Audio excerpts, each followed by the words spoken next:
What's going on, everyone? This is CubsFanHan, and you're listening to the Escape Podcast. And this program is being recorded in front of a live studio audience, where Han shot first. Enjoy the show. One is a territory war specialist from Australia. The other is a territory battle tactician from the U.S. Together, there are no signs of intelligent life on board. But with over a combined 45 years of entertainment under their belts, the one thing we are sure of is that you will be entertained. The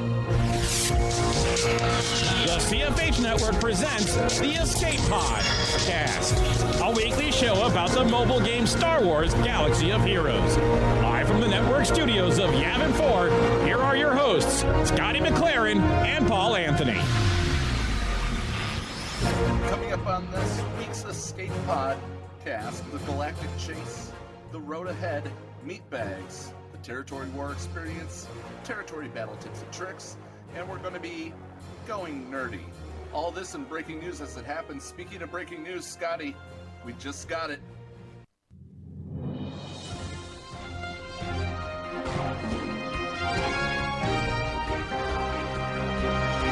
The Escape Podcast, breaking news. Sure is. It is a bit of breaking news, which has just come our way from Capital Games, Paul, and I'll tell you that, look, there's going to be a few people that might be happy about this and might not be very happy about this. Let's break it down. Yeah, let's do that. Let's see. It comes from CG Top Hat. Over the past 2 years, we've released many marquee characters without reevaluating the way shards are acquired via the pack and the bundle. As they discussed in the Road Ahead, they had been evaluating the release method of the characters, starting with the Shuttle that launched this week, and now starting with the launch of the Droideka, we are launching it in the classic marquee style. We are changing the traditional bundle to include crystals and adding a new mega pack that will allow players to increase Droideka's star rarity with fewer crystals compared to the standard marquee, akin to other mega packs. So according to this, the bundle price will be changed from $9.99 to $19.99 in US dollars. All marquee bundle items and currencies will remain the same, and 1,350 crystals will be added to the bundle. That is the same number of crystals plus 10 crystals to offset that penny, they say, as a $9.99 boxo crystals. The standard marquee pack will have no change, but they're going to do a marquee mega pack that costs double, it looks like, if my memory serves. And the shards range from 15 to 330, and they'll disclose the pay-to-play odds on the website, and they'll put them in the patch notes at the time of release. Although these changes will be for Droideka, we may continue to make changes or no changes for subsequent. For the character cadence, they'll communicate any changes 2 weeks prior to the event. Scotty, your thoughts? Look, I don't mind the fact that we're getting some free crystal shards being thrown into the pack here. Look, we all knew that Capital Games was going to try and, monetize what they were going to do with this particular game as of pretty much now, especially with this Emperor Shuttle event, which is happening at the moment. But we'll get into that in a moment. But look, I don't mind it. The $10 price increase, though, that could hurt. It could sting a few people, but to get a character from 3 stars to 4 stars, it doesn't really impact the character, so to speak. But I don't mind it getting the 1,350 free crystals to go with it. Paul, what's your take?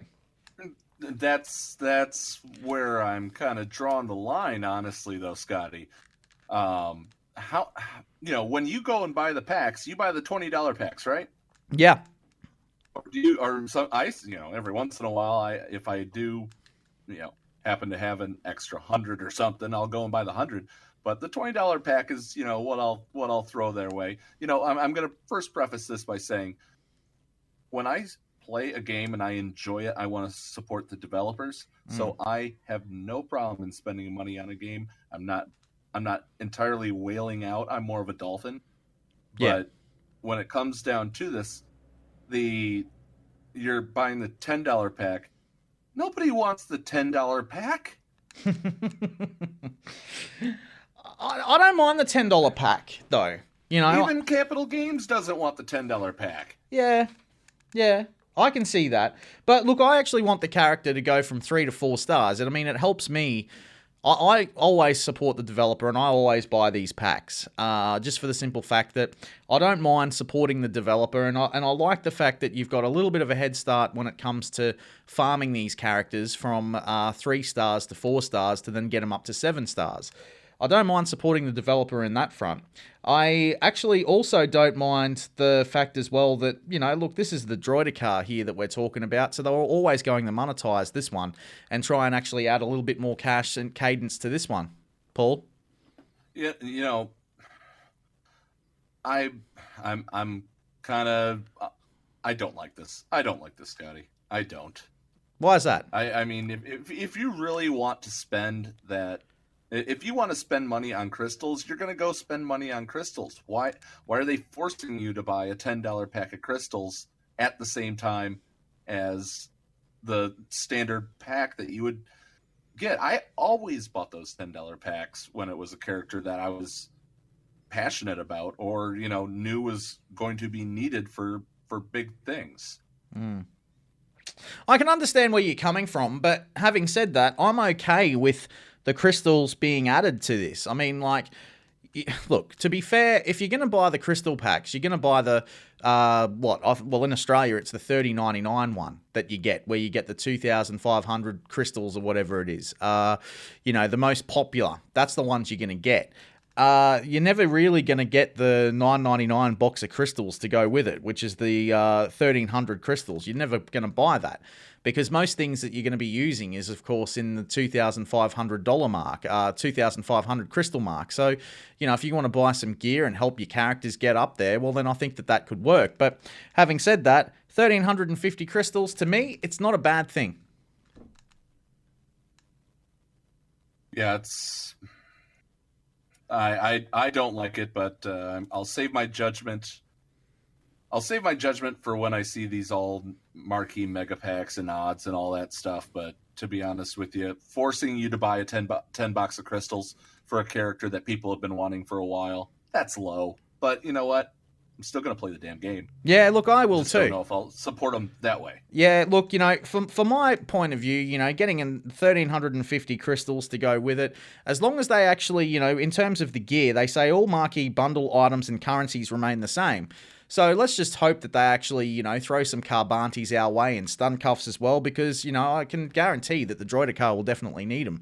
So if they're in the pack, well, I'll guarantee that I'll get it. Paul? The stun gun. Yeah, stun gun. Yeah. If the stun gun is there, then okay. Yeah, exactly. Exactly. It's bullcrap.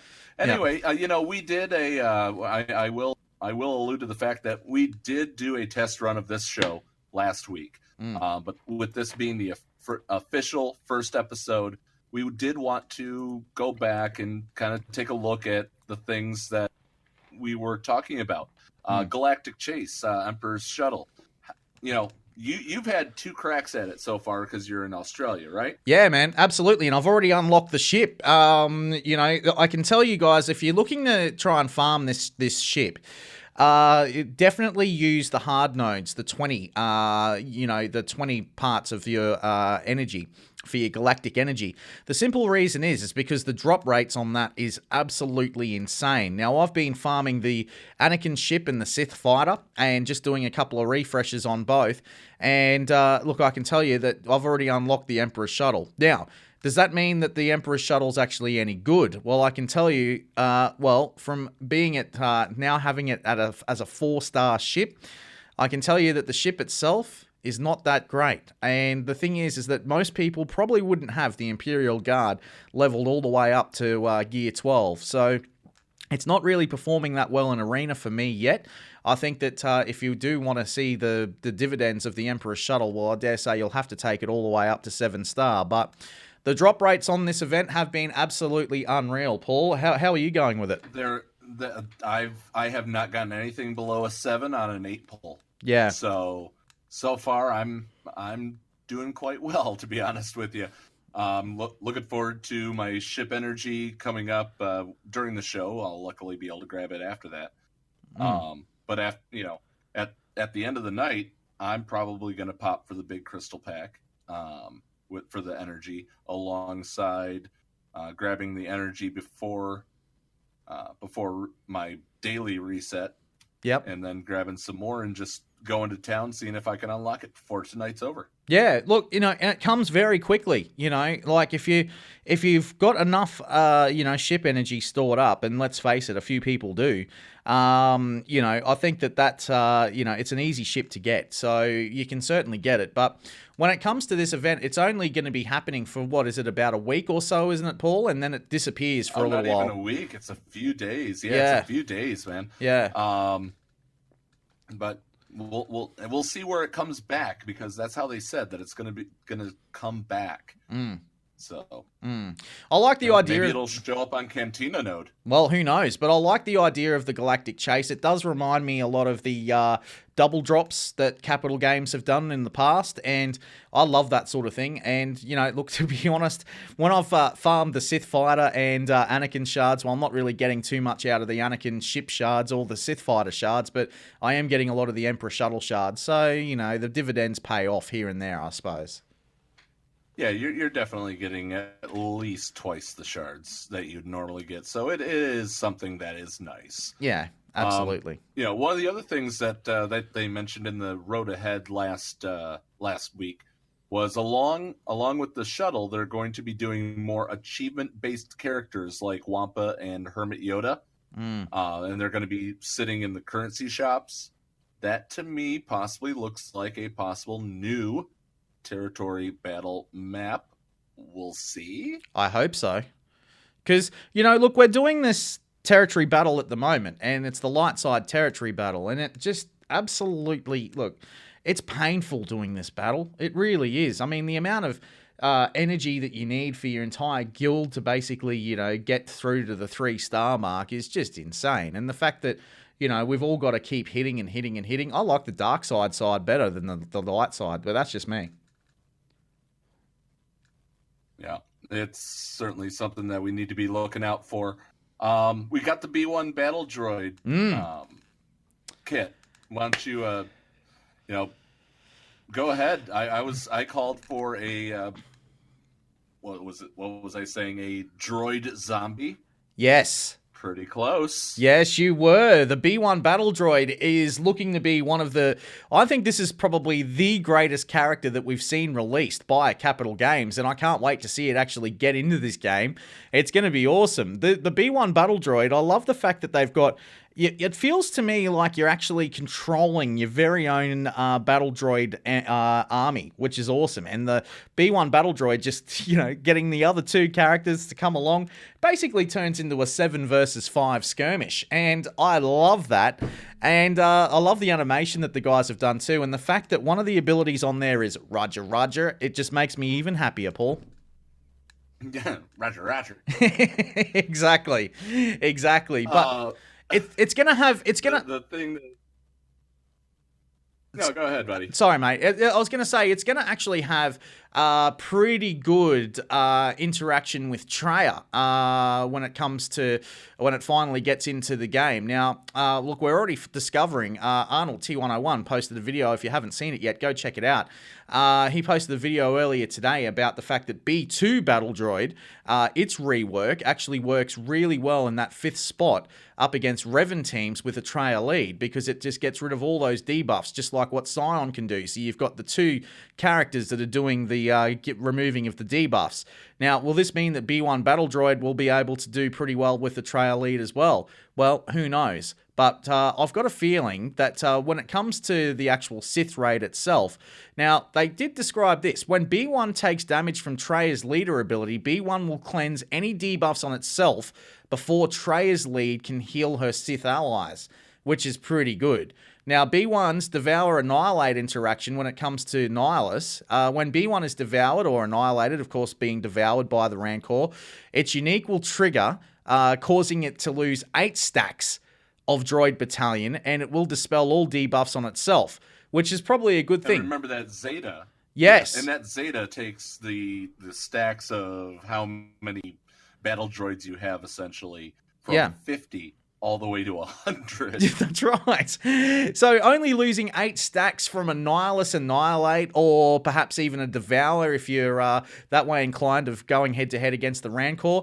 I think that's a great thing. Only losing 8, then that's great. If you've got 100 battle droids, who cares? Let's have some fun, you know? It's for 8 stacks for each instance of damage dealt. Yeah. So something that hits twice, like Boba Fett, it's going to hit it twice and end up, they'll lose 16 stacks. Or Race Scavenger's Flurry of Blows that does 4 hits. That's 32 stacks. So, they really did paper, rock, scissors it for this. Yeah. But it still is a freaking zombie. Yeah, it is. And 1 hit point. 1 hit point. But I like it. It's kind of like the paper zombie back again, and I do like it. I think it's the B1 battle droid shouldn't be OP. It should not be overpowered whatsoever. I love this. I love this from the developers, the B1 battle droid. I don't know what you feel about it, Paul, but I'm loving the fact that it's coming to the game. I can't wait. Now, the other quality of life things that they talked about in the road ahead. One of the great things, being able to create teams in the character thing instead. How many times have you pressed that buy character shards? Oh, I don't think I ever did. No, me either. And then also being able to see who it is, especially when you have a bunch of Jawas or a bunch of clones that you're not familiar with. Oh, what is that helmet exactly? I don't remember who was wearing that one. That's going to be great too.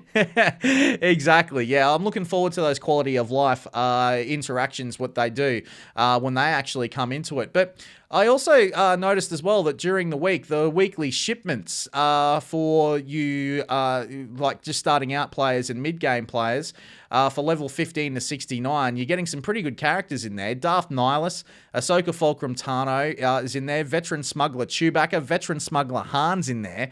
Finn, Captain Phasma, Kylo Ren, Scavenger Ray, Wedge Antilles, Biggs as well. These are good characters. Count Dooku, of course, Darth Maul, Lando Calrissian, Farm Boy Luke, you'll need him, Old Ben, Princess Leia, and Stormtrooper Han. They're all good characters that you'll need for getting, the likes of BB-8 and perhaps even if you're chasing Commander Luke Skywalker or even... exactly. I think that's exactly what I was thinking of. Is these are all of the hero's journey characters, plus some good ones that are just great with synergy. Exactly. So I like that. So if you are, of course, a beginning player or a mid-game player, definitely look into this because Veteran Smuggler Han and Veteran Smuggler Chewbacca is possibly the worst farm going on in the game. Especially in the Cantina nodes. Look, it's tough. It's a tough farm, I know. A lot of people get, desensitized by it, but stick with it. And the payoff is great because Rey Jedi Training is one of the great characters. So definitely something that you want to look at. Paul?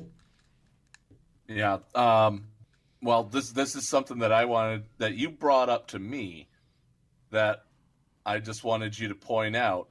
I said it in the open. We're going to talk meat bags. Yes. Now, look, this has been my big thing. Now, I've been saying for quite some time that I don't think it's going to be Darth Revan that's coming next. Now, all the game changers have been saying, oh, it's Darth Revan. Darth Revan's coming next. Darth Revan's coming as the next character that we're going to need to farm Darkside Bastilla and also Canderous Auto and the others for this. Now, I've actually been doing a fair bit of research into this, and I've actually got a Zeta on the line, as you know, Paul, for this, because I'm calling it that it's not going to be Darth Revan that's coming. It's going to be Darth Malak. Now, here is the reasons why. Now, let's go. From the very start, when Darkside Bastilla actually came into the game, the clue that we actually got that was done by SG Crumb, what ended up coming to us was this particular line. You can't hide from what you once were, Revan. Recognize that you were once the Dark Lord and know that I have taken your place. Now, that was Darth Malak for what he was saying to Darkside Bastilla, right? CG Carry has now signed off in the road ahead with, you hear that, meatbags? I will be back. Now, What does this you hear that meat bags come back to? Well, that's HK47's reference to the original meat bag, which was Malik. And he actually said it to Revan. Oh my God. So, You're right. So there you go. I'm saying next month, Darth Malik and HK47 rework. Boom! There we go. Oh man. So, oh boy. So I had a all right. I had a Zeta up for grabs on this for the for Zetaing Rose up against CubsFanHan. Of course, we've got a bit of a bet going on between the two of us. And, if I turn out to be right, he thinks it's Revan. I think it's Darth Malik. And I've actually put it all out there as to why I think it's going to be Darth Malik next. And, so there we go. So if I win this, well, that means that I get to actually set up everything for CubsFanHan over the next, couple of months and actually have a brony, which is a My Little Pony sort of a reference, sort of a thing going on his channel, which I can't wait for. But I've got a Zeta Rose Tico if I lose. So. Oh, my God. But yeah, so the person that introduced us and brought upon the Escape Podcast to the world is going to... What are you doing to our friend? we'll see. We'll see. Absolutely. Scotty, we're up against a break here. Let's go ahead and go to commercial. And you know what? Speaking of speculation, I'm getting an idea that there's an incoming transmission with Going Nerdy. It's that special time of year when you and your loved one are looking for that special gift to give each other for Valentine's Day. You've been looking for something to help your partner rise to the occasion. So this year, instead of chocolates and flowers, give them what they really want. A mod overhaul from Pimpo the Modfather. Appointments are available now, so book today. Pimpo has satisfied over thousands of players so far. So let him satisfy your partner for you this Valentine's Day. Contact Pimpo at pimpomodfather@gmail.com or on Discord at all lowercase Pimpo 9337. That's PEEMPO 9337. He's waiting for you.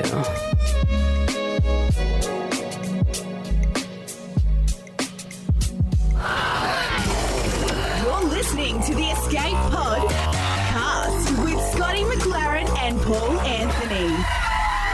Receiving incoming transmission.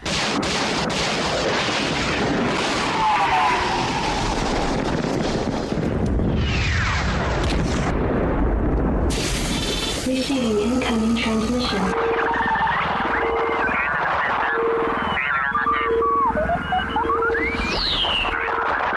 Receiving incoming transmission. Well, we have, of course, got the great man right now, Paul Anthony. He is, of course, a man that I've watched a lot on YouTube for quite some time, especially when he's got BB-8 running all over the screen. It's Thaddeus from Going Nerdy. G'day, Thad. How are you? I'm doing great. How are you doing? Mate, I am extremely well, my friend. And, mate, you are, of course, I guess you could say, I'm quite chuffed that you are, of course, on the show with us today because you are Mr. Speculation King when it comes to a lot of things within this game. I am. I love conspiracy theory. It's just the most fun thing in the world to do, to talk about. And I get it wrong from time to time. I'll admit it, but it's crazy fun to do. Well, conspiracy theory is definitely always something to can fuel a lot of actually what ends up becoming. So, maybe some of the things that you've conspired on have influenced the devs. So have you looked at it from that angle? Oh, I'm pretty confident that they're monitoring me at all points. I really am. My mail lady seems a little off, and I do kind of feel like she might be watching out for something. I don't know, but, I don't trust her. Thad, I've got to ask you, mate. I mean, because, some of the things that you do say, when it does come to speculation, I mean, you've been talking about it for quite some time about how you actually wanted to see, and you've wanted to see Padme come into the game as much as we have, my friend. Yeah, I think she has to come. I think Star Wars Galaxy of Heroes, Star Wars as a whole, is going to be focusing a lot on the original trilogy, the prequels. I think we're going to see a lot of stuff mixed in, but specifically focusing on the prequels. With Clone Wars returning, with all of the rumors that are coming out around Episode 9, I just have to believe that we're going to get a Padme. I mean, well, we're certainly going to be getting all the stuff that comes out of Episode 9. We're going to be getting, undead Boba Fett and all that shirtless Kylo Ren. I know that's something that Scotty definitely wants to see. Oh, look, hey, everyone wants to see shirtless Kylo. Yeah, I don't blame you. But it comes down to we're also getting Clone Wars. You're absolutely right. We're getting Clone Wars at that exact same time, like 2 months ahead. So I'm hoping if they don't already rebrand a territory battle map for Clone Wars, they're doing it wrong. You will get no argument here. The question that I pose to you then is the HAT, of course. What am I thinking? Where is that set in your minds? Clone Wars that era. Geonosis? Yeah, Geonosis for me. I would have to agree that it would probably be Geonosis, the desert surface of Geonosis, if you will. Okay, so that's what my original thought was, and someone brought this up the other day when I said that. I was like, we need a territory battle with Geonosis or with the bugs, right? But my thought was, there is an episode, and I think it's actually the first episode of Clone Wars. It's the one with Yoda and the clones, and they're going through the different areas, and it's just like 4 or 5 of them, and they're trying to meet the Toydarian King. But there's a tank in that entire thing. I mean, it seems to me like every component from the HAT raid, or just the tank raid, also shows up in that very first episode of Clone Wars. And so I'm not 100% sold that it is Geonosis. It could be, and maybe that episode takes place on Geonosis. I haven't looked it up because that would require, me not to be lazy. But I think it's possible that it's Toydaria or the Toydarian homeworld. One of the things that we wanted to bring you on to talk about, though, is your effect on a lot of people. You've been a great content creator for this game. What started you down this path? Oh, that is a loaded question. I'm going to say fate or maybe the hand of God. To be honest, one of the things is I was working at a marketing company in Utah, and I had spent a lot of time creating videos for position that I was doing, and I kind of developed a love for it. I wasn't very good at all with like the software, but it was a lot of fun. I love being creative. And then a friend of mine who worked there as well had got me started on this on Star Wars Galaxy of Heroes. I had actually never heard of it. I didn't start right off the bat. I started about 2 months into the game, I think. And he's like, yeah, you should play. He's like, we're getting all these other people in the company to play. And there were probably about 15 or 20 of us who were playing Galaxy of Heroes when we definitely should have been working. Well, were you at least in a entertainment marketing position? Or was this... No, it was training. I mean, I couldn't bring any of this stuff into my actual work. It was, yeah. I mean, it had nothing to do with what I was doing for the company. Gotcha. So, but they're like, hey, we want you to learn how to use a camera and this camera equipment, so go to and learn. And I was like, all right, fine. And so a friend of mine, we were talking about different videos and we were watching different things online, and he's like, Thaddeus, you've got a great personality. You could do this. And I was like, I've always wanted to have a cult following. Maybe I could develop that on YouTube. And then another coworker was like, dude, you're not nearly magnanimous enough to be a cult leader. And I was like, whoa, challenge accepted, sir. And so, hold my beer. Yeah. 2 years later, here I am, 5,000 followers. Whoa, what? But it's something that I just started doing because I was curious. I was like, could I do this? And I gotta say, and this is, I'll get on my soapbox for about 2 seconds, and then, you can kick me off or, sweep my legs or whatever. People are always like, you know what? When it comes to a dream, they're like, oh, well, I'll do that in the future. I'll do that next month. I'll do that whatever. I started this knowing I was going to suck.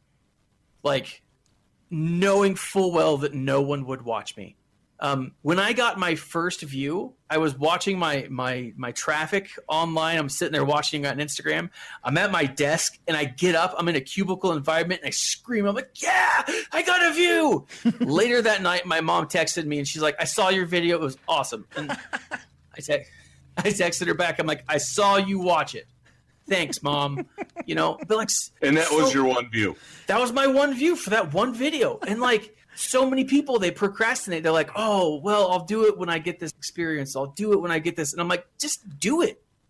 Just jump into it. And, if you suck, you suck. So what? I'm gonna basically, I live my life through my own code.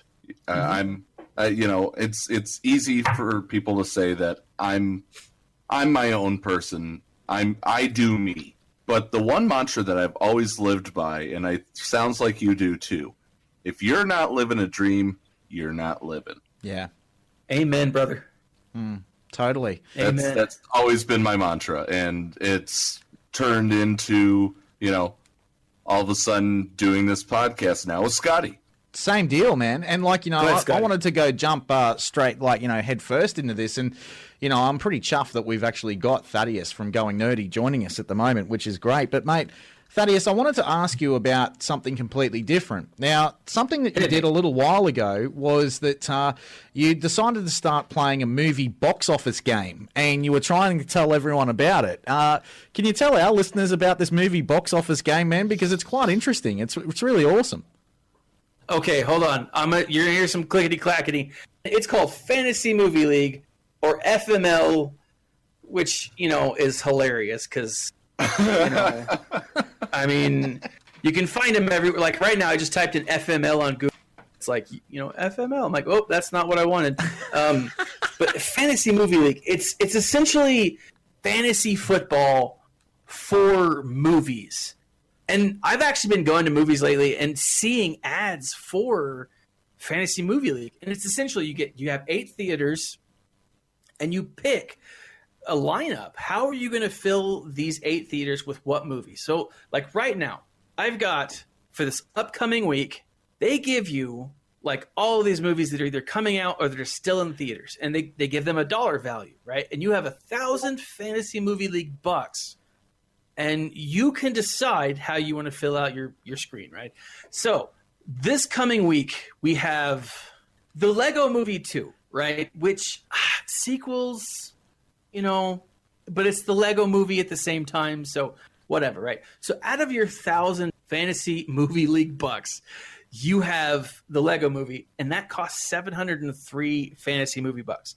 So if you put that into one of your slots, all of a sudden you're left with, fewer films to pick from and less money to choose from, right? So you do... I just saw that Glass for the second week in a row topped the box office. So is that actually one of the ones going for a high value? No, it's not. And, all of my friends, they're like, hey, let's play fantasy sports. Let's play fantasy football. Let's play whatever. And I'm like, I don't like sports. I mean, I love playing video game sports. NFL Blitz was awesome. I'll still play that, hands down, right? NBA Jam was the better of the Midway creations. Yeah, it was. I mean, we can all agree to that. I mean, it was phenomenal. But like, I'd rather watch cartoons or like a good movie. There's definitely something to be said about spending time with friends and around a dinner table, whatever, and watching something that you're all fans of. But that doesn't have to be sports. And this same marketing company that I was working for, they're like, hey, we've got this activity where we want to engage our employees and make everyone happy because we work hard and don't pay a ton. And so they said, we're going to do this, and every person who wins per week will get a free movie ticket.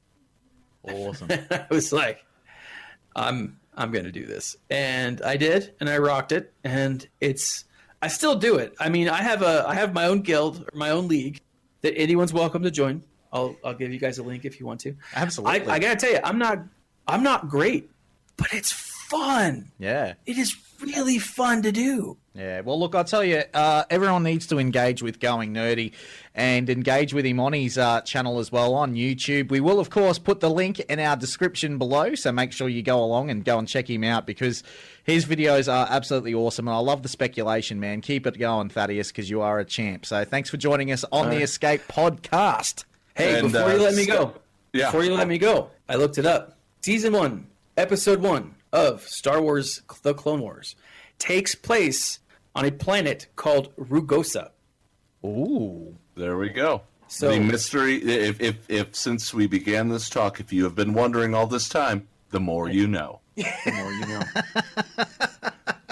All right, Scotty, we're up against a break. Let's send it over to the news. Sounds good to me. Live from Tatooine, this is the Tuscan News Network. Let's go live with breaking news. This is Irela Scobra reporting live from the Mos Eisley spaceport where there is a hive of activity today. Police investigations have brought us here as they continue to try to track down these mod salvage pieces.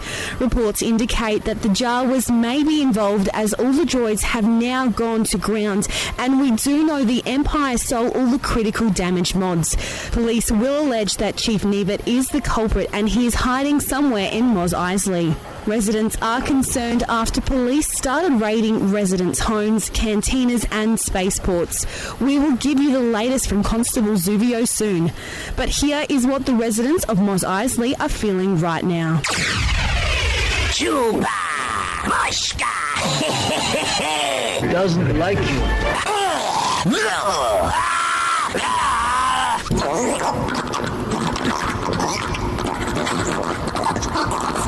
I don't like you either.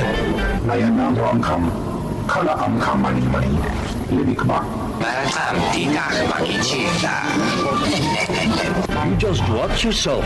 We're wanted men. I have the death sentence on 12 system. You'll be dead. Well, it looks like we need a new cameraman. How many is that now the stupid planet has claimed? Ridiculous! Hey, you're on! So you can see the residents of Mos Eisley aren't happy. Early this week, police shared this audio of who it might be. Now, it appears that Chief Nebit has been named as the main culprit of these mod salvage pieces going missing. Earlier today, Constable Zuvio held a press conference into the matter. So, how do you know that Chief Nebit is the culprit? Nawan Slama Wookie. The Wookiees? What will they have to do with this? Jawa Gola Nawan Slama Wookie Chief Nebit. I don't smell like a Wookiee, you slimy little... So there you have it. I smell like a Wookiee and Chief Nebit is the main culprit. We will have more on this developing story in the news at 11. This is Irela Scobra on Tatooine for the Escape podcast. I hate this stupid planet. Hurry up, pack up and let's get out of here. The sooner we get to Coruscant, the better. And the sooner the Empire blows this planet up, the better. If I have to do one more story on Jawas... Hey, you're on! This is the Tuscan News Network. This is CubsFanHan, and you're listening to the Escape Podcast. The Escape Podcast. Top 10. Alrighty, yes, and look, the plot will thicken there as well, Paul, but I tell you, it's time to get into the top 10 for this week, and this week we are, of course, talking about the top 10 most quality of life improvements that we can, of course, make in Star Wars Galaxy of Heroes, Paul.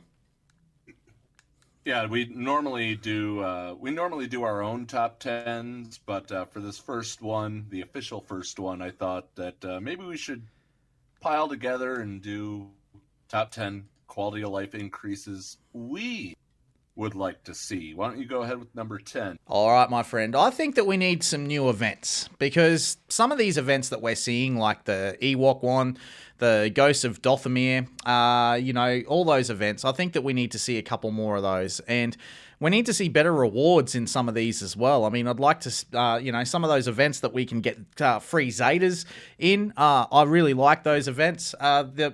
The ones where we just get the Omega pieces, man, I just sim all those. So I think that it's probably time to add a little bit more of a challenge with some new events. What do you think, Paul?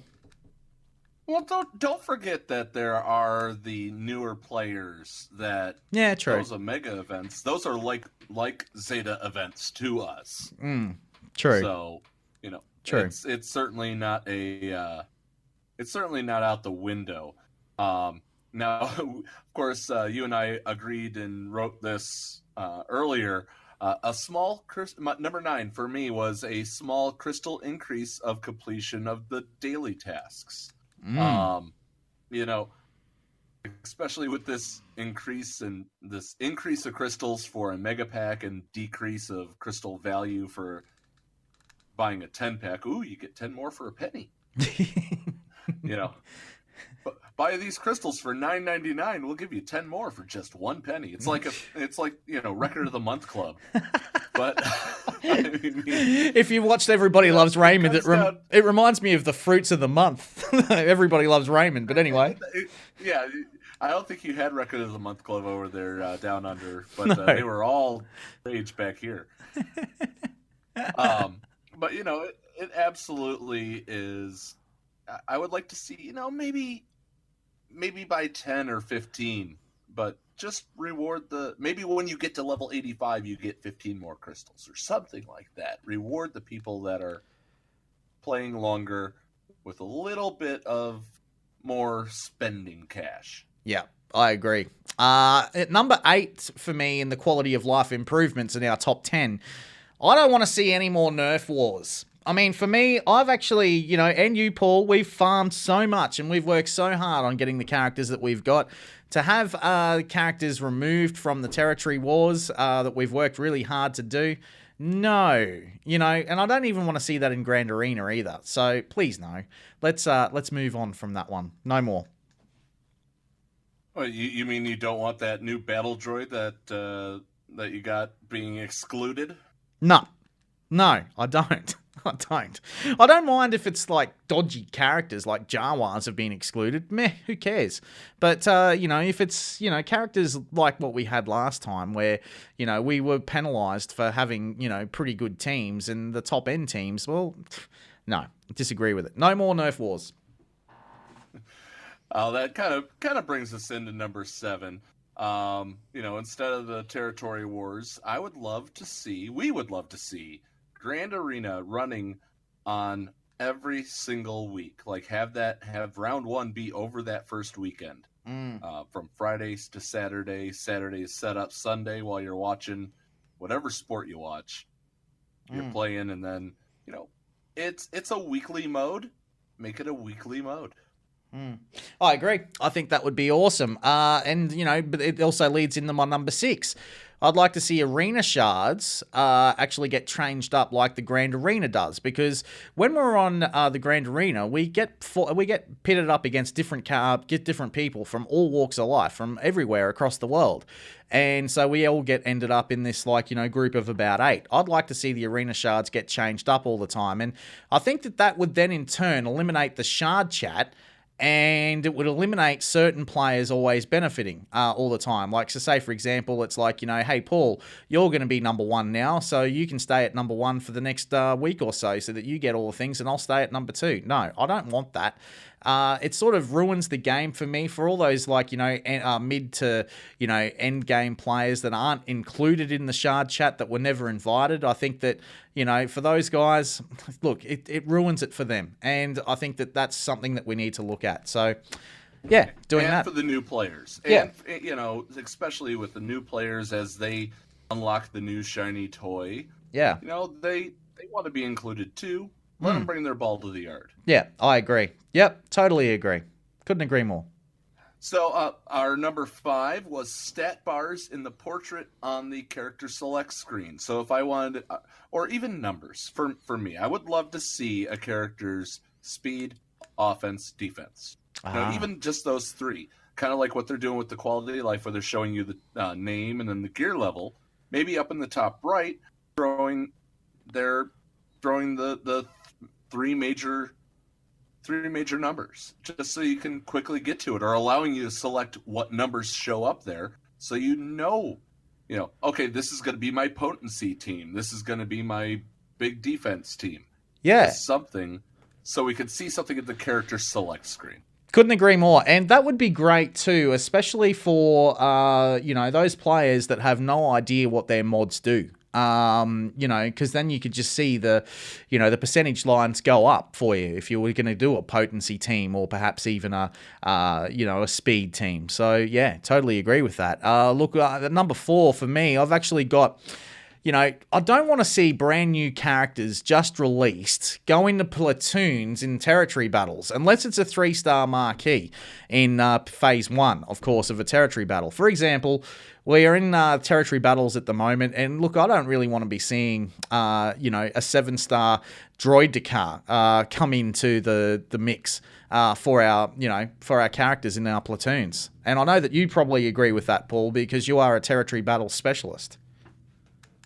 Yeah, it's very, very difficult to say, hey, I know you just got this new B2 or B1 battle droid or this droidica, and now I want you to sacrifice it and not play with it the week you got it. That always hurts as the territory battle officer to ask someone. It does, but what I'm referring to is that when they start saying, like, the droidica, let's say it dropped today, and we're in the territory battle at the moment, and tomorrow it's asking us to put a 6-star droidica in our platoons.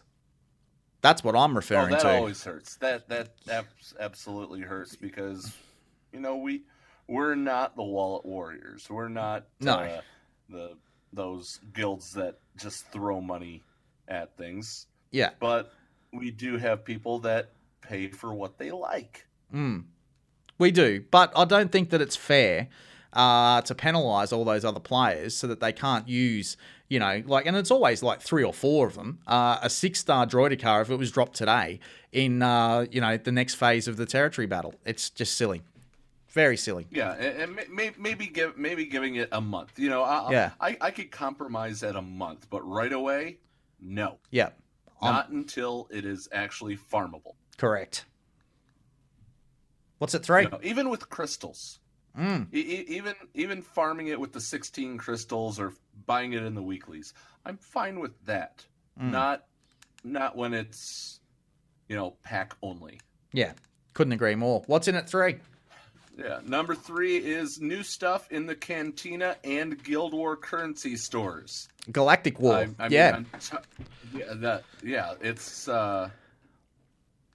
Thank you. Thank you for catching me there. I'm just reading the screen. But these Cantina nodes constantly, especially on the weekend when it's Cantina Day and you do a few refreshes. I don't want to just be buying money for the ship shop, which ends up going to mods. I mean, it's money laundering. For the love of God, it's money laundering. It is. Totally agree. Yeah, and that's the thing, that's what I continuously do in Cantina as well. I'm actually just buying the ship currency just to continue getting more ship currency. I mean, like, I'm at 40 million ship currency at the moment. Some of you might even think, oh my gosh, how's he got that?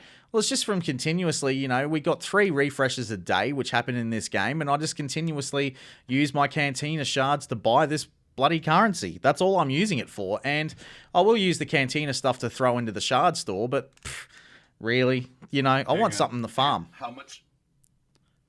I'm grabbing the phone. How much ship currency do you have? Pull up in your game. 40 million. You're at 40 million. Let's see here what I've got rocking. I'm gonna set this down. If you hear a buzz, that's my phone going off. I apologize. So while that loads up, go ahead and hit up number 2. Yeah, and at number 2, it's not really a quality of life, but we have spoken about this. I'd like to see a brand new Territory Battles map, but this is the catch.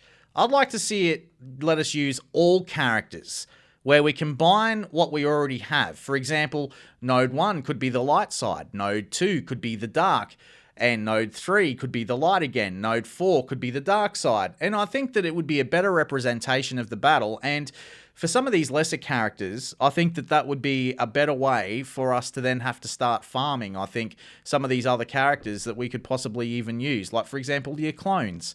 We don't use them in our territory battles anymore. It doesn't happen. Jawas, it doesn't happen. I would like to see something like that with our territory battles, and it actually reflects a better battle sort of circumstance there as well, where the light might win the day that day, and then the dark side wins the next day. And I think that would work. Or even or even possibly uniting together to fight against a common enemy. Maybe against the Mandalorians or against the Night Sisters or the droids. Yeah, fighting through Dathomir, like the episode in Rebels with the droids. Even yes, definitely. Absolutely. By the way, I'm sitting at 30 million, so you do have me beat. And what's the number 1 quality of life improvement that we think needs to happen, Paul? The number 1 quality of life improvement, and I really hope somebody from CG has heard this and maybe listens to this and goes, okay, let's make this happen. I want a guild or ally skirmish mode. Basically, the way that this works is you spend some of the gray those little ally points that you gather up, and you spend for more, chromium cards. I want to be able to spend those to fight against you, Scotty. I want to be able to test my squad against your squad, and I'm willing to pay ally points because that's exactly what it is. We're allies. Let's go ahead and skirmish against one another to learn, to get better at this game. Yeah, absolutely. And that's where people in your guild, could certainly help you out. Like Pimpo, for example, who, of course, is the mod specialist. I mean, if him and I were in the same guild, he could look at me and say, Scotty, what are you doing with your mods? Yeah, okay, look, mods are my weak point. They're my down point. I can't stand the mods. But having said that, that's 100% right. That's when you could turn around to me, Paul, as well, and you could say to me, Scotty, look, man, you need to just take all those mods off your Revan and just go again, brother. That's what you need to do.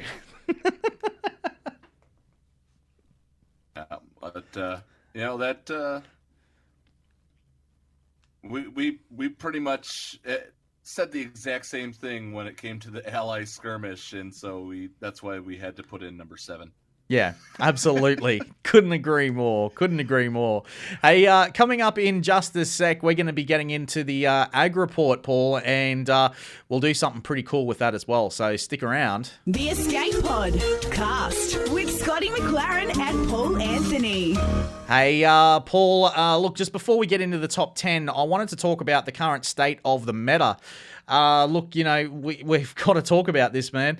So many Revan all the way from 0 or from number 1 all the way back to around about 250 in my shard. My goodness, there's Revan everywhere. It's Revan. Now, let me pull up and see where the nearest non-Revan is in my arena. I'm starting to fall. When I got C-3PO, I skyrocketed from the low 100s to I'm now 70. Oh, never mind. I'm now down to 100. Yeah. Look, I'm fluctuating. I was in the top 10 when I had my Revan, and now I'm fluctuating from anywhere between 70 to about 40 in my arena shard at the moment. But mind you, I haven't been invited to my arena shard chat, so they're just knocking me out. Oh, there has to be a shard chat going on here. Number 4, I've got a Treya team. Number 9, I have a JTR team. Yeah, right. There you go. Well, let's go down past those top 15. 25 is the first Treya. 27, 29. 34 is a Finn team. I'm sure that's a timeout team. Yep. 44 is a Treya. So, I mean, yeah, all my top 50, maybe 5% truly is not Revan. 1 to 16 in my arena shard is all Revan.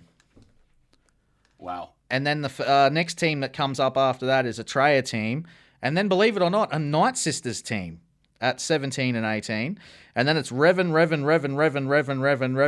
all the way back to about number 50. So it's Revan galore. Craziness. I mean, so, we talked slightly about it in the beginning.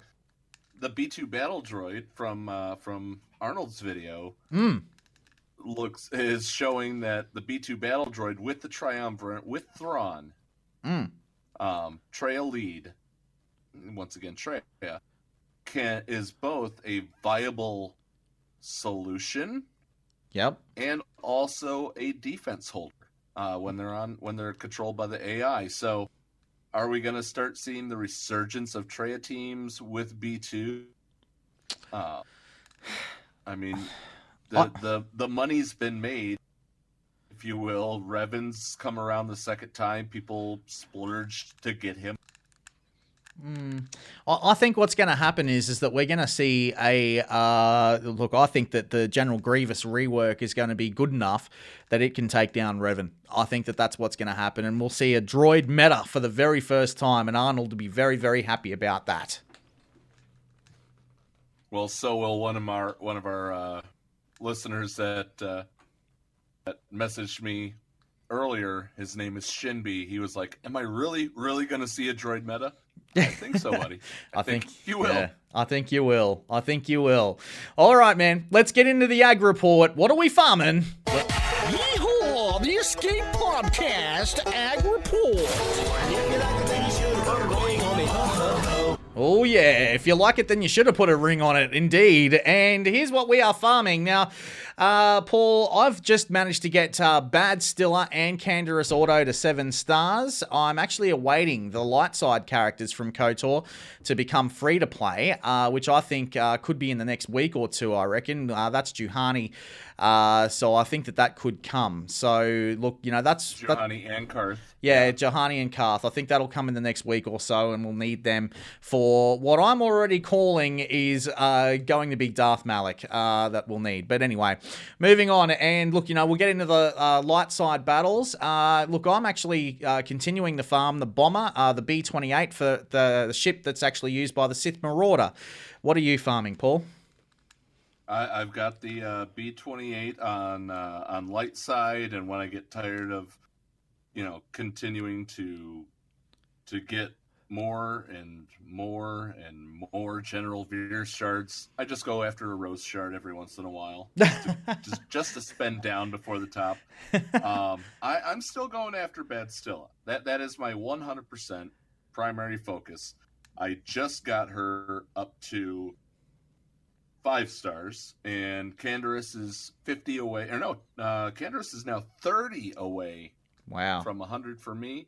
After that, you don't have to be waiting for B2 to show up in inside the guild, the orange currency. You can get that from a Cantina node. So that one's going to start to see a lot of play from me. In the ships, especially because of the Galactic Chase, I'm looking right now at Sith Fighter and at Enfys because, of course, I suck at Enfys. Yeah, well, how come you haven't got Enfys Nest? Why have you got no Enfys Nest? I couldn't get past the ship until I got the Millennium Falcon. I didn't have the bugs to get past normal. What was it, 3? Yeah. On number 5, the C node. Yeah. 5. No, maybe it wasn't 5. It was 5E. Yeah, it's all those Imperial ties. It's a hard node, those. They're very, very tough. But for mine, look, the Hound's Tooth will get you through that. And if the Hound's Tooth doesn't get you through that, well, then you can, of course, send in your Rebels if you don't have the if you don't have the Millennium Falcon. Or the other team that I've actually found some viability with, and I did this before I actually got the Houndstooth to 7 stars and also the Millennium Falcon. I managed to get a 3-star on it. And what I actually was using was the Darth's TIE Fighter. I was also using the TIE Fighter as well. And to get those buffs as well, using the Shore Trooper and Death Trooper ship, that'll certainly get you through there because you can continuously heal. The Reaper. When you're using that. So you can certainly get that. So for all those people that are struggling and you don't have those ships, well, those are the ones that I recommend going after. Yeah, and you know what? Let's we have a guy in our guild that's named Tenpool that does a lot of. He asks everybody what he's farming in the currency stuff. So I'm just going to run down that. The Cantina Battle Store, as we already talked about, there's basically nothing in there. The Guild Store, Gamorrean Guard. I'm actually going after Gamorrean Guard. I've got it at 20 to 100. Yes, you love the Gamorrean Guard. He's my favorite character. Yep, he's my favorite character. And then credits, I'm always right now I have over 1,000 ship prestige, so I'm just letting that go. The Galactic War Store, that actually, once again, we mentioned that in the quality of life. I'm farming Zetas every single time I hit 40k. I buy a full pack of Zeta as it goes by.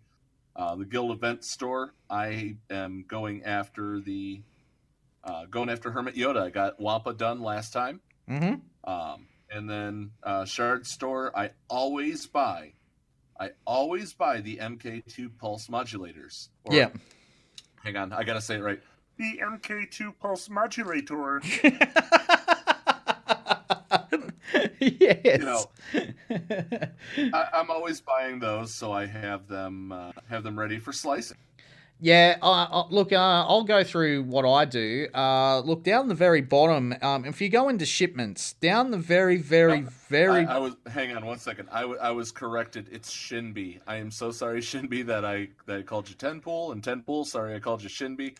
It's Shinbi that does all does the rundown every month. Nice. Well, down the very bottom of shipments over there, you'll find that you can use some actual currency, not crystals. So in shipments, if you go all the way down the bottom, there's some pretty good gear down there from time to time. So, definitely look into that. I'll always look into that. In the weekly shipments... I would say, if you see anything that's lower than 50, grab it. Yeah, exactly. Totally. In the weekly shipments, look, I'll grab everything that I need from there. In fact, I'll just grab stuff even if I don't need it, that actually uses your guild ally points and also your currency. So that's what I use in there. In Cantina battles, well, we've already discussed this. I buy the shipbuilding materials. I just do that all the time. In fact, I just did it again. The guild store, look, I just go after gear, whoever I need gear for. In fact, I'm trying to gear up my Rogue One team at the moment. So that's what I'm working on at present. In the Squad Arena store, yeah, I always go after prestige. You might have a fair bit of it, but I don't. I keep using it, especially on my capital ships. But once I get them up, they'll be fine. I've got 15.3k in the Galactic War store. I'll save that for when I need to just go on a mass buy and grab some stuff for the Shard store. The mod store, I'm always looking for great mods in there. The Fleet Arena store, I always go after, your Zetas. Guild Event store, I've got 15k. Yeah, 15k. Yep.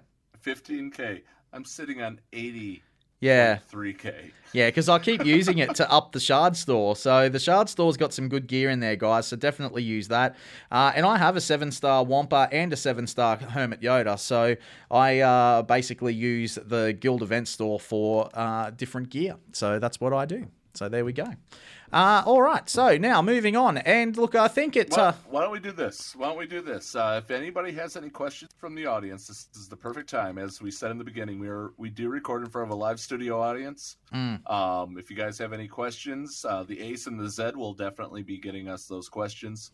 And why don't we go into our tips and tricks? All right, I think that might be a really, really good idea, in fact. And let's do it right now. It's called The Bridge. The Escape Pod. Yeah. So, look, while we wait for the questions to come through, I just wanted to give some people a little bit of advice, if you would indulge me for a second here, Paul. For the new to mid players, if you're a brand new player to this game, I recommend going after your Phoenix squad. Don't waste your resources on Sabine. Yes. Yep. Don't waste your resources on Sabine. You need Chopper. Go for Chopper, get Grand Admiral Thrawn. You need him because you'll need him going forward. And if you're looking for great characters to actually look to continue to gear up all the way to Gear 12, well, I would totally recommend out of the Phoenix squad, you want Ezra, and I would also suggest Kanan would be the other one that you could go to Gear 12 because those two, and get a Zeta on them both because those two just continue to hit, and Kanan's a great tank. Now, speaking of which, use Kanan and Ezra as your base Jedi to get Palpatine, so use them, and then you can also then go after your Yoda. Totally think that that's the way to go. Using Darth Vader, Palpatine, Tarkin, Thrawn, and TIE fighter pilot. One second on that. Yeah. 1 second on that, Scotty. You did mention that you didn't want to waste resources on Sabine. You certainly don't want to do that right off the bat. No, but later you do. If you can get Sabine early while you're struggling to get Zed, those two are the interchangeable ones in my opinion. Yeah, totally agree. But I would say, look, if you can get Sabine from certain places, do it. If you can't, well, just leave her for now, but go after the first original 5 Phoenix players. Now, using your Darth Vader, your Palpatine, your Tarkin, your Thrawn, and your TIE fighter pilot, use them for your R2 because TIE fighter pilot, Tarkin, and Thrawn have got some great ships. So does Darth Vader. So they're the ones that you definitely need. They're also a useful team to beat the Rancor, and I think that they're the definite teams that you need because they continue to put all those debuffs on the Rancor, which is great, and Tarkin strips away the turn meter. So he's a good character. He's an underrated character for mine as well. Stormtrooper Han, Leia, Farmboy Luke, and also Old Ben, you need them to get Commander Luke Skywalker, so start farming them. Now, if you're a mid player and you've got all of these characters, congratulations to you. Now, my advice is to get to work on the veterans. Get your Jedi training Rey. And put in the work for Kylo Unmasked, OG Kylo, Executioner, First Order Stormtrooper, and also First Order Officer. Try and use that for BB-8. Now, you can also use that team too for Territory Wars and also Grand Arena. They're a great defensive team, so definitely use them. And I'd also advise farming Bounty Hunters for the contract events. And you can use them in Territory Battles, Grand Arena, and Territory Wars. And if you're looking for another great faction, well, Night Sisters are a good faction as well for mid-game players. Paul? I've always loved the Bounty Hunters. I've always loved Phoenix. You can definitely see that in my roster. I did sleep on Night Sisters, and I regretted it. I absolutely 100% regretted it. It's always...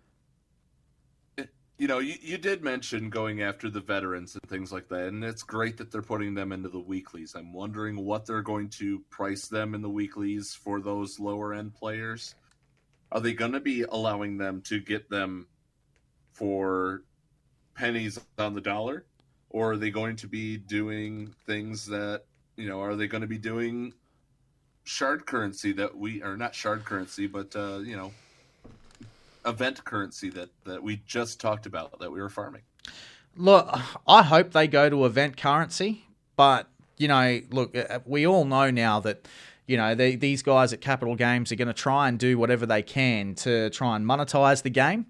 So we've already seen that with the droid account. Revan was another great example. So look, don't count your chickens, but I'd like to see it in the shard store for sure. Yeah. Well, that kind of brings us to some of the questions coming in. D Popeye asked if they're going to go against what they've been saying for ages, and they do add a character to one of the shops. Which shop will it be? And you know what? I'm going to add to his question. And who do you think it would be? I think it'll be B1 Battle Droid. And I think the B1 battle droid will be the character that will end up going into... I've got a funny feeling that he'll end up going into the guild store. Not so much the guild event store, but the guild store. I've got a funny feeling that's where he'll go. The droidica being another plus character, I think that we'll find that we'll end up with 3 characters in the guild event store. And... we might even start seeing the return of some of these characters, like your Farm Boy Luke and things like that, in the Shard store. Maybe. Well, we did see young Han Solo was put into the mix in the guild event store.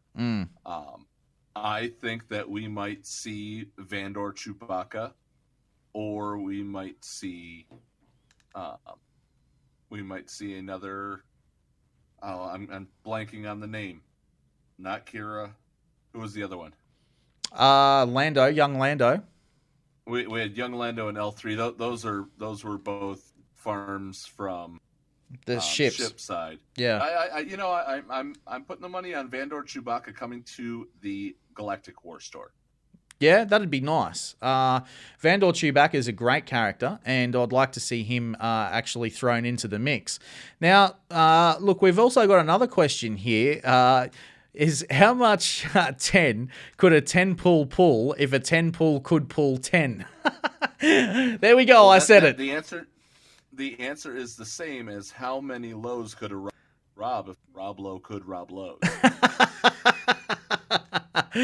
Well, moving on though, DJ Hart actually says, do you think that these reworks and marquees to let us waste our crystals before the next meta shifting legendary, be it Malik or anything else? Paul? Yes. Yeah, I agree. Totally agree. In short, yes. They always did a rework. Was it the what came right after Palpatine and Vader? They did reworks on the bounty hunters. Yeah, they did the bounty hunters, which gave us Chewbacca, which became a meta-defining character until Revan came along. So, yeah, I honestly do think that this is a crystal grab, but at the same time, play what you love. That's the thing about, at least me, in my whole territory battle expertise. I play what I love. I just happen to also, I do go after strong characters and things like that when I can. Yeah. But my first 5 Zetas ever: Hera, Sabine, Zeb, Kanan, Ezra. In that order. Nice. I love the Phoenix team. Those were my first 5. Yeah. When I finally got around to being able to get Zetas reliably, I said, I really enjoy the Rebels show. I like sending these guys into the battle. Let's gear them up and get those were my first golds. Those were my first Zetas. They're a fun faction. They really are. As I said, I have no regrets. Not even a letter. We got a question here a comment really from Mega. Of course, shout out to Yavin4. Look, this game has always been and always will be about spending your resources wisely, but lately meta cycle seems to last around 3 to 4 months. So if the rework droids does become meta, that would be a window before the next big change. Yep, I agree with you, Mega. I think that's when we'll end up seeing Traya come back into the arena, and that'll definitely happen. What do you think, Paul? I wouldn't think that it would be Traya per se. I think it would be the hot new button item. Who knows? We're gearing up all these droids. Maybe it is Padme on the other end of this. Well, I hope so. Maybe this is setting up for a Clone Wars era thing where you need General Grievous as your leader to go for a dark side Clone Wars territory battle. That'd be a dream. Yeah, totally agree. I agree. I'd love to see Padme come into this game any way possible. Look, if Padme comes in March, happy days, hallelujah. But I don't think we'll see Padme to be honest. I think they're giving us a little bit of this Clone Wars stuff now because of the leak of what actually went down. So, before, the General Grievous, because this was supposed to come last November with the 10-year anniversary of the Clone Wars, so it didn't. So I've got a funny feeling that, this was because of the leak. It's been pushed back to now.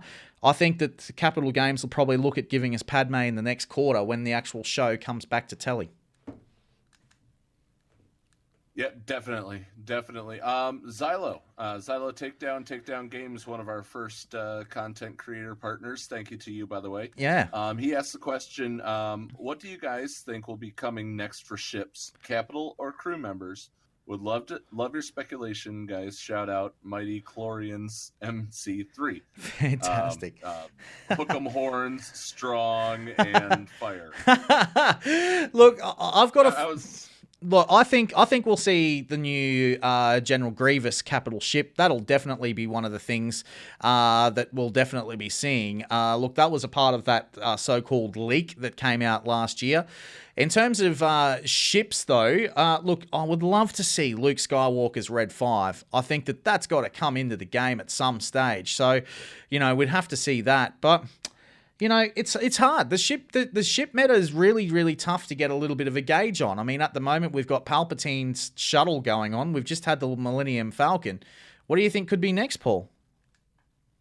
I will answer that on the other side of this break because we have to pay a little bit of homage to Pimpo for sponsoring our first few programs. So why don't we take a break and I'll answer that right on the other side of it. Guys, are you underperforming in Arena? Do you find yourself working all day to build up your rank, only to log in and see it drop just before your payout? Thousands of Galaxy of Heroes fans suffer from Arena rank dysfunction every day.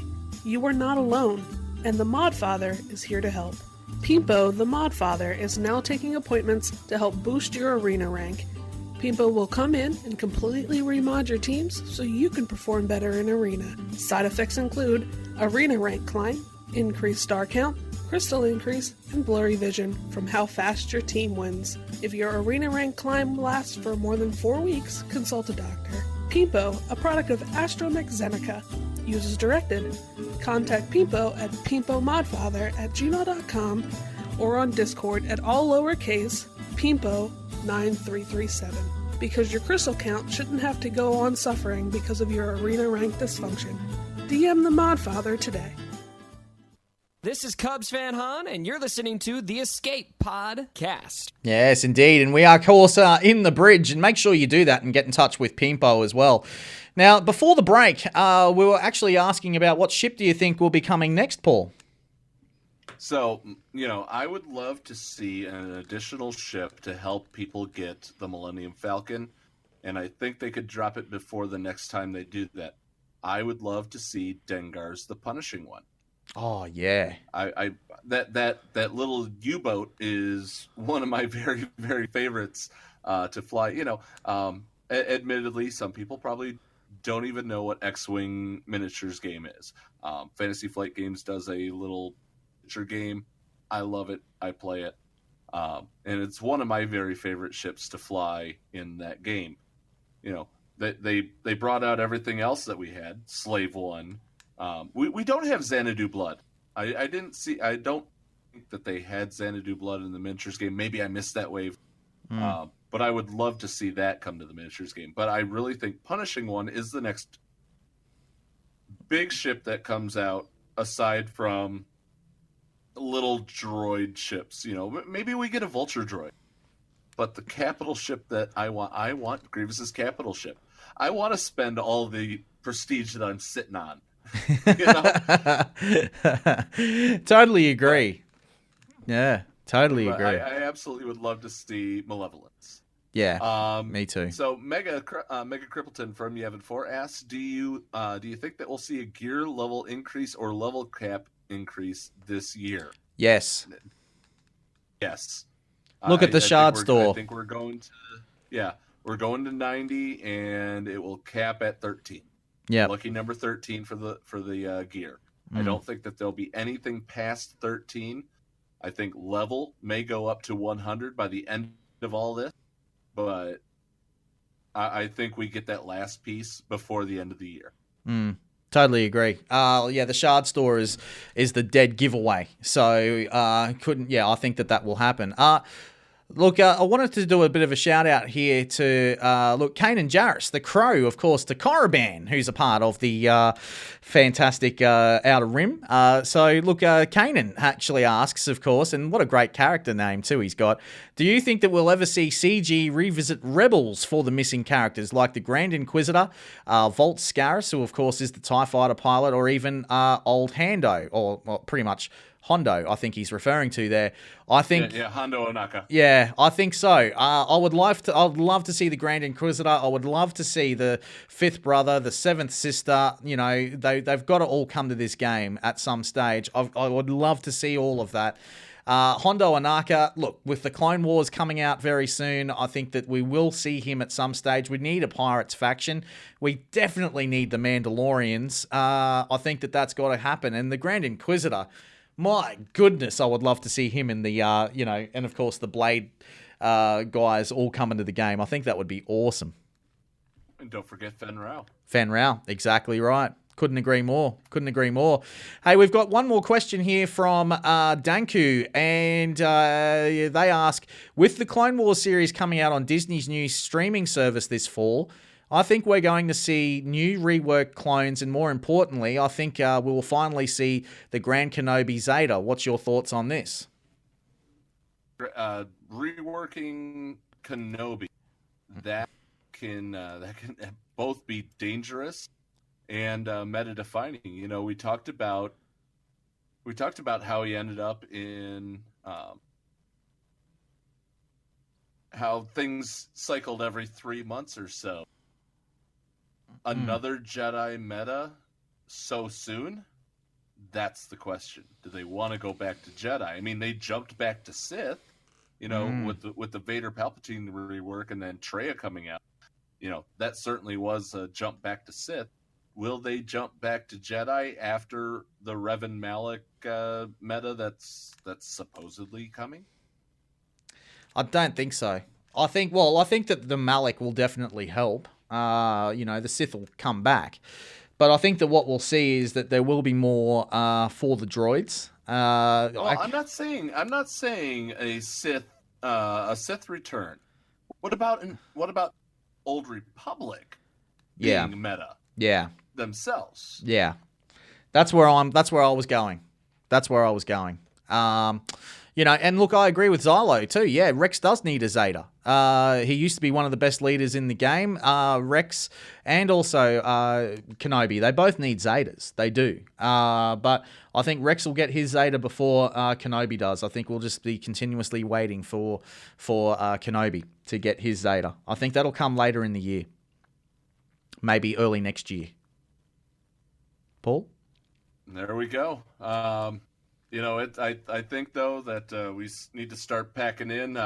We talked about that we wanted to keep it to an hour, about to hit an hour and a half. Yeah, I know, right? For our premiere episode, we go above and beyond. But, it's been a pleasure to do this show with you. I can't believe I made it all the way through, Scotty. I think you know where I'm going with this. I can't believe I made it all the way through without saying the Escape Podcast. Yes, and you know what that means. If you do say the Escape Podcast, or in that particular order, mate, I think that what you'll end up finding is that you end up getting a little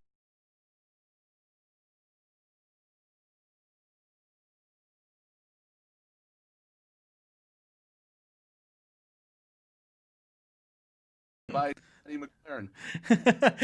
All right, my friend. That about wraps us up for today on the Escape Podcast. It's time to get out of here. Let's jettison the Escape Pods. What do you think, Paul? Let's do it. Hit the buttons. What's going on? Where the hell are we? Paris? Thank you for pressing the self-destruct button. Attention! This is Colonel Sanders in forward command. Abandon ship! Abandon ship! All personnel proceed to escape pods.